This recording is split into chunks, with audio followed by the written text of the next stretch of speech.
Comes at Night is not, to my dismay, about the clown It having sex with women after 8 o'clock.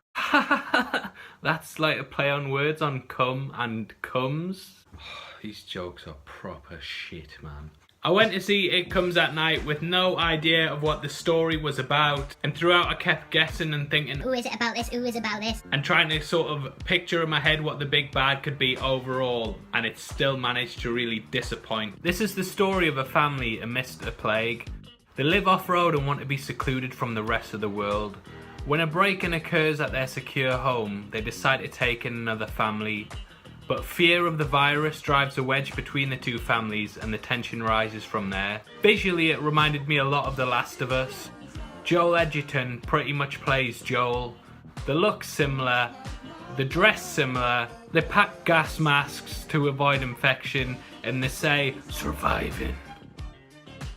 Unfortunately, it doesn't pack the tension that The Last of Us has.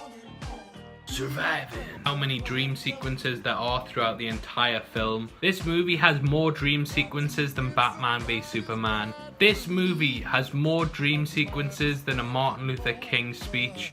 This movie has more dream sequences than you will have dream sequences in your entire life than when you go to sleep and you start to have your dream sequence. It's really boring, especially after the third dream sequence when you realise, right, this is definitely a dream, so nothing's gonna happen in it that bears any weight on the plot. And the fact that they just keep piling it on. You want more dream, you want more dream? It sure sent me to sleep.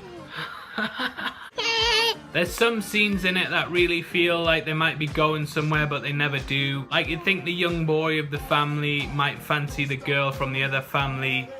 This goes nowhere. I mean, watch some porn if you want to see a relationship that goes nowhere but has loads of sexual tension in it. I recommend It Comes at Night, the porno, because it come.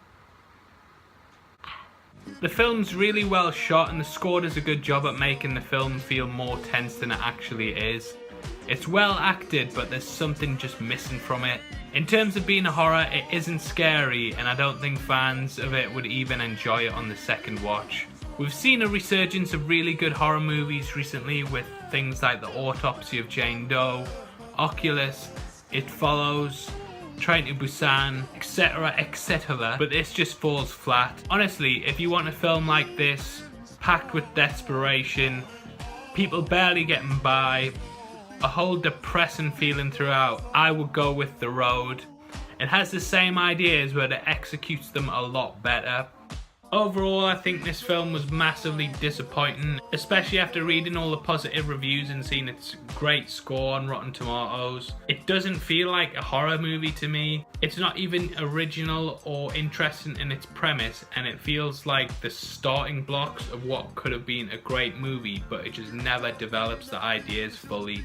Overall, I give it a 5 out of 10. Go see it if you want to, if you've got nothing to do, but Spider-Man's out this week, Baby Driver's out, Transformers?